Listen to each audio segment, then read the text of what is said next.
건물주도 급이 있다. 자신의 건물에 어떤 업종이 입점해 있는지가 수익을 판가름한다.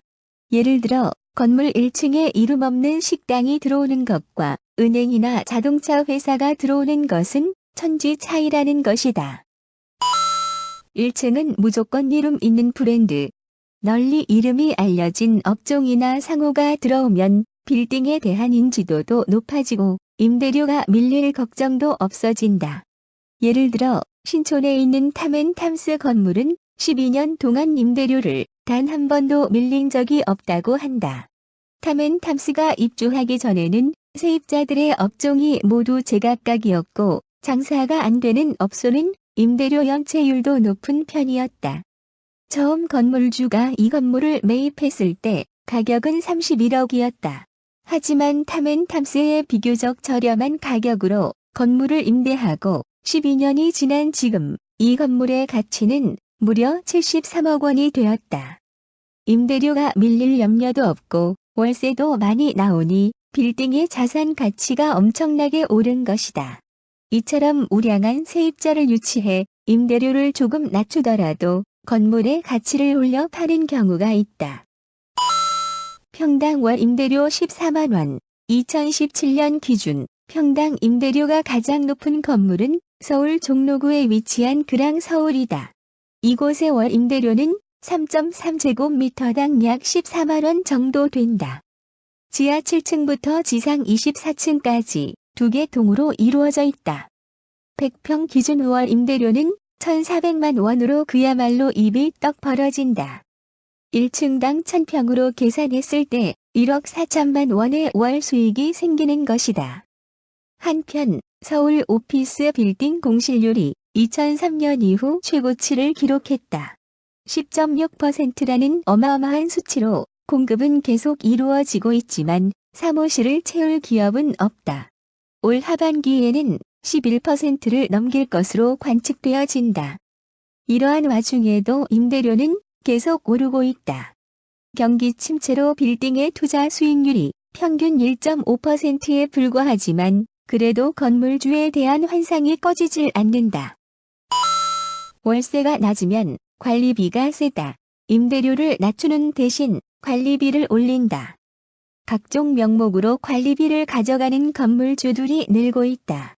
이는 오피스텔과 원룸에서 더욱 많이 보이는 현상이다. 서울의 원룸 평당 관리비는 1만 원이다. 아파트의 평당 관리비가 5천 원인 것과 비교했을 때 2배나 차이가 난다. 오피스 빌딩은 더욱 심각했다. 2014년 기준 서울 3권역에서는 평균적으로 평당 4만 원이라는 관리비가 붙는 것이다. 상가 건물들 역시 별반 다르지 않다. 정부가 임대료 인상률 5% 제한이라는 카드를 꺼내들자 건물주들이 임대료를 올리지 않는 대신 관리비를 올렸다. 실제로 주변 시세보다 저렴한 가격에 계약하려고 보니 관리비가 주변보다 배는 더 비싼 곳이 수두룩했다. 더 심한 곳은 관리비를 임대료의 10%로 규정하여 받는 곳도 있었다. 시세 차익으로 54억을 번 연예인. 유명 연예인 류승범 씨는 지난 2006년 신사동 가로수길에 있는 건물을 16억에 사들였다. 그로부터 6년이 지난 2012년 8억 원 정도를 들여 더 큰 규모로 건물을 신축했다. 이후 이 건물은 78억 8천만 원에 매각된다. 시세 차익으로 무려 54억 3천만 원이라는 돈을 번 것이다. 건물주들이 가장 선호하는 돈벌이 방법이 바로 시세 차익을 노리는 것이다. 임대 수익도 물론 나쁘지 않지만 결국 시세 차익을 목적으로 건물을 관리하면 임대 수익이 따라오는 것은 물론 결정적인 한 방을 얻을 수 있는 것이다. 5개 광고 큰 돈 된다. 임대 수익, 시세 차익 이런 수입 말고 부가적으로도 돈을 벌 방법이 있다. 바로 광고이다. 특히 5개 광고가 떠오르고 있다. 5개 광고판의 광고비를 결정하는 것은 교통량과 차량 정체 정도이다. 또한 건물 엘리베이터나 공용 게시판에 부착하는 광고가 있다. 엘리베이터 유리나 우편함에 즐비한 전단지들도 돈이 된다. 아파트나 오피스텔의 경우 세대수에 따라서 엘리베이터에 붙는 전단지 광고 비용이 다르다. 1에서 2년 정도 계약에 최소 200만 원에서 2천만 원까지 수입을 낼 수 있다. 그러나 요즘에는 오히려 이런 전단지가 아파트의 미관을 상하게 해 건물 시세에 악영향을 끼친다고 대부분 사라졌다. 대신 엘리베이터에 TV를 설치해 광고하는 경우가 늘고 있다. 광고 외에도 주차장이 요즘 떠오른다.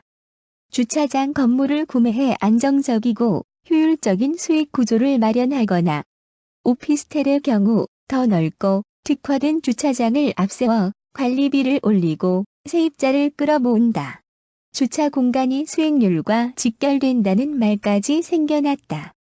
주차장 건물에 오피스텔과 상가가 들어와 복합 건물이 되는 사례도 심심치 않다. 간단 요약 정리. 1. 건물 시세는 입점한 상호와 관련이 크다. 우량 세입자를 유치해 건물의 가치를 올린다. 2. 공실률이 높아져도 임대료는 계속해서 오르고 있다. 올 하반기 오피스 빌딩 공실률 11% 예상. 3. 임대료를 동결하는 대신 관리비가 높아진다. 4.